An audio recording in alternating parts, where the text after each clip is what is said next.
नमस्कार. झटपट रेसिपीज या चॅनलमध्ये तुमचे खूप खूप स्वागत आहे. आज आपण ढोकळा कसा सॉफ्ट आणि जाळीदार करायचा ते बघणार आहे. ढोकळा बनवण्यासाठी एक बाउल घ्या व त्यामध्ये 1 कप पाणी टाका. ढोकळा बनवताना सगळ्यात महत्त्वाचं म्हणजे पाणी आणि बेसन आपण जे घेतो त्याचं प्रमाण एकदम करेक्ट झालं पाहिजे. त्यानंतर पाण्यामध्ये 1 चमचा सायट्रिक ॲसिड टाका व त्यात 3 चमचे साखर टाका, अर्धा चमचा मीठ टाका आणि 1.5 चमचा किंवा 1.5 पळी शेंगदाण्याचे तेल टाका. हा घोळ चांगला हलवून घ्या जेणेकरून साखर त्या पाण्यात एकदम व्यवस्थित एकत्र होईल. आता आपण जे 2 कप बेसनचे पीठ घेतले आहे, हा जो कप आहे हा ज्याने मी पाणी घेतले त्याच कपाने मी बेसनचं पीठ पण घेतलेलं आहे आणि हेच माप एकदम बरोबर घेतलं गेलं पाहिजे. हे बेसन आपण व्यवस्थित चाळून घेऊया.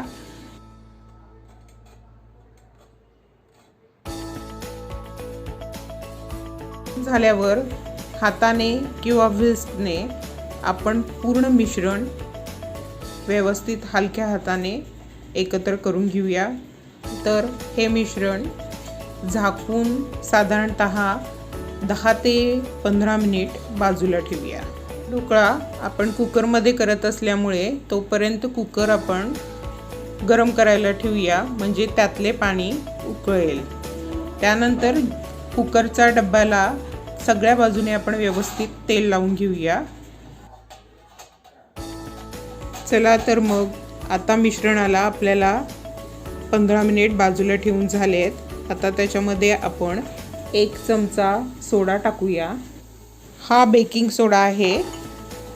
सोड्यावर आपण थोडेसेच अगदी 1 स्पून पाणी टाकूया. बेसन हलक्या हाताने हलवल्यावर त्याची कन्सिस्टन्सी साधारणतः अशी झाली पाहिजे आणि मग ते आपण कुकरच्या डब्यामध्ये टाकू आणि थोडंसं टॅप करू म्हणजे त्यातले बबल्स निघून जातील. कुकरला शिट्टी न लावता मीडियम आचेवर 25 मिनिट कुकर ठेवायचा आहे. आपण ढोकळ्यावर टाकायची फोडणी कशी करायची ते बघूया. फोडणीसाठी 2 छोट्या पळ्या तेल घेतलेलं आहे. त्याच्यामध्ये 1 चमचा मोहरी टाकली, त्याच्यानंतर थोडा हिंग टाकला आणि मिरच्या देखील टाकलेल्या आहेत. त्याच्यामध्ये कढीपत्ता पण आपण टाकू शकतो, तो ऑप्शनल आहे.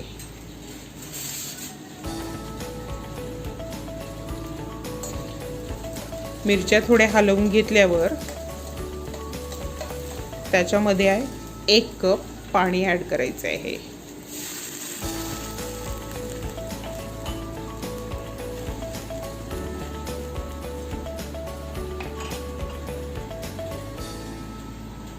त्यानंतर 2 चमचे साखर टाकायची आणि चवीपुरतं मीठ टाकायचं आहे.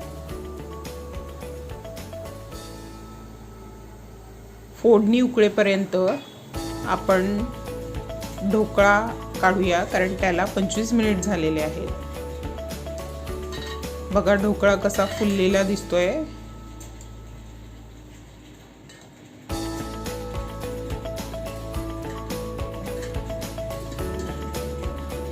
छान फुलला आहे आणि जाळीदार पण बनलेला आहे. ते आता कट केल्यावर तुम्हाला दिसेलच. आणि हा पूर्ण शिजलाय की नाही हे बघण्यासाठी आपण त्यामध्ये टूथपिक किंवा सुरी अशी घालू शकतो आणि चेक करू शकतो. सुरी क्लीन बाहेर आली याचा अर्थ ढोकळा झालेला आहे.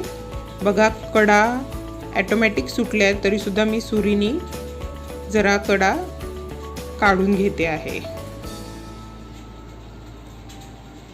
बघा ढोकळा किती जाळीदार झालेला आहे आणि फुललाही आहे. एकदम जाळी दिसते आहे, लुसलुशीत ढोकळा दिसतो आहे.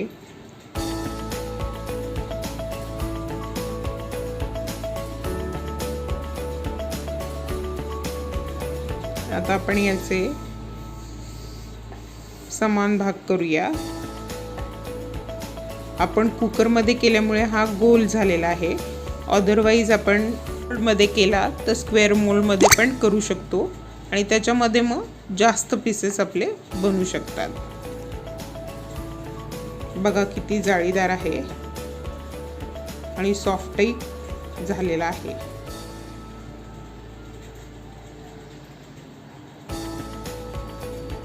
मस्तच. आता ही कोमट झाली आहे फोडणी, ती आपण ढोकळ्यावर टाकूया. थोडी कोथिंबीर देखील ॲड करूया. आता मग आपला झटपट ढोकळा तयार. व्हिडिओ आवडला असेल तर नक्कीच लाईक, शेअर आणि सबस्क्राईब करा. थँक्यू.